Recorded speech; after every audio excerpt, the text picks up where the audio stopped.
ये इस वक्त की बड़ी खबर मैं आपको बता रहा हूं। यहां पर सबसे इंटरेस्टिंग बात क्या है?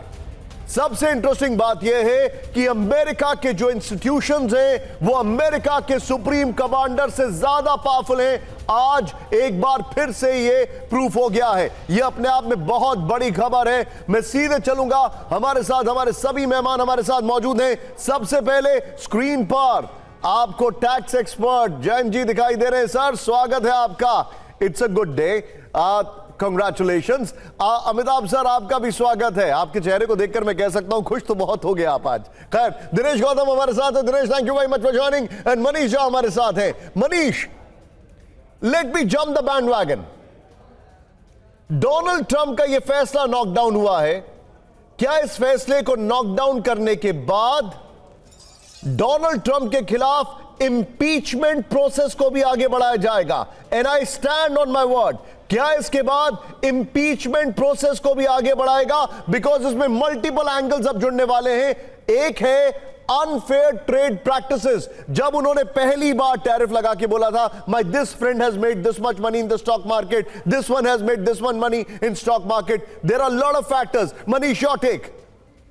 पहली बात तो यह कि जो बात आपने कही थी मैं भी उससे 100% सहमत हूं, और आज की रात उसको इसके लिए बेहद इंपॉर्टेंट है कि इससे ध्यान भटकाने के लिए वो ईरान के साथ जंग का ऐलान कर सकते हैं। यस, घंटे में 48 घंटे में। ये सबसे इंपॉर्टेंट चीज है। यही वो करते आए। एप्स्टीन फाइल से ध्यान हटाने के लिए उन्होंने वेनेजुएला से जंग शुरू की थी, और इससे बचने के लिए वो ऐसा कर सकते हैं।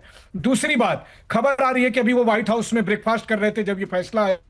उन्होंने कहा कि ये डिसग्रेस है और उनके पास प्लान भी मौजूद है। तो प्लान भी तो यही हो सकता है कि आप संसद के जरिए जाएंगे, लेकिन आपने बिल्कुल सही कहा, ये आसान रास्ता नहीं होगा।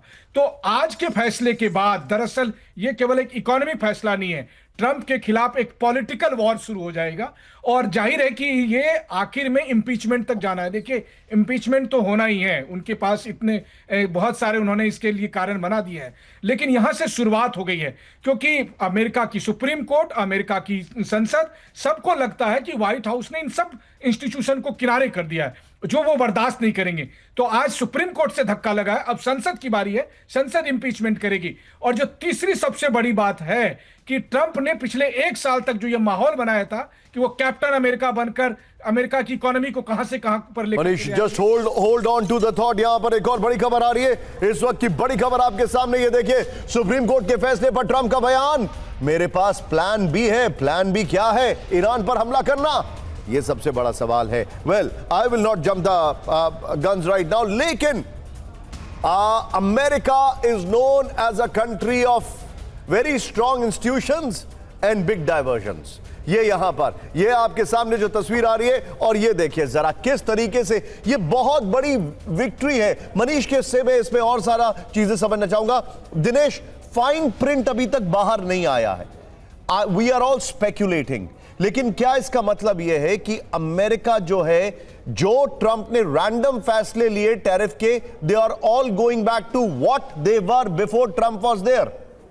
1977 में यह कानून बनाया गया था अमेरिका में, इस बात को ध्यान में रखते हुए कि अगर युद्ध जैसी स्थिति बनती है या किसी देश से बड़ा गंभीर खतरा अमेरिका को हो जाता है, और या इकोनॉमी के लिए ऐसा भीषण संकट पैदा हो जाता है कि अपनी घरेलू इकोनॉमी को सुरक्षित रखने के लिए बाहर से आने वाला जो भी इंपोर्ट किया जा रहा है अमेरिका में सामान, उस पर टैरिफ लगाना आवश्यक हो जाए, तो ही इन शक्तियों का इस्तेमाल राष्ट्रपति करेंगे।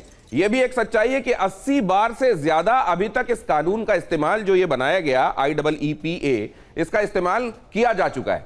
तो सवाल यह है कि जो प्लान बी की तरफ इशारा कर रहे हैं, वो प्लान बी की तरफ इशारा क्या है? क्या कुछ ऐसी चीजें हैं जिनको लेकर रिव्यू के लिए कहा जा सकता है, या इसके रास्ते सारे बंद हो गए? ये बात तो तय है कि अब उस तरह से खम ठोक कर कम से कम डोनाल्ड ट्रंप नहीं कह पाएंगे और कर पाएंगे चीजें जैसा पिछला कम से कम 2025 में वो करते चले आए। इससे आगे परसेप्शन की मैं बात करता हूं, लेकिन रुक जाएंगे। परसेप्शन की मैं बात करता हूं यहां पर। अमिताभ जी, इसका फाइन प्रिंट अभी तक नहीं आया है। मैंने दिनेश से सवाल पूछा, I can understand, jolly well understand कि चीजें बहुत ज्यादा कॉम्प्लेक्स हैं। वेल एनीवे, मैं आपके पास अमिताभ सर आ रहा हूं, बिकॉज मैं एक बार जैन जी के पास आना चाहूंगा। जैन जी, क्या status quo will come back जो ट्रंप के पहले के था? और will he be bound to, अगर let's go by the supreme court, supreme court से ऊपर क्या होता है हम सबको पता है वहां पर, लेकिन लेट्स गो बाय दिस, अगर यहां पर यह फैसला है, so it means what? it means what? अभी in true terms in next 1 day, 2 day, 3 day, 4 day, 5 day, 1 week क्या होता है इसका मतलब? मैं बोलूंगा निशान जी, बहुत पॉजिटिव न्यूज़ है, but at the same time मैं इतना जितना जितना मेरा नॉलेज है, जितनी मेरी समझ है, ट्रंप इतनी जल्दी मानेगा नहीं। एक दो सेक्शन निशान जी आपको बताऊंगा। एक है सेक्शन 232, वो साफ साफ बोलता है कि अगर नेशनल सिक्योरिटी का केस है, जो कि पहले स्टील और एल्यूमिनियम पे यूएस ने यूज किया हुआ है, सेक्शन 232 को यूज करके ट्रंप इस चीज को वापस ला सकता है। सेक्शन 232 को आप ये मान के चलो, कई ऐसे प्रोविजंस अभी भी एक्ट में हैं, लॉ में हैं, जहां यूएस सेनेट चाहेगा तो सुप्रीम कोर्ट के डिसीजन को रिवर्स भी कर सकता है।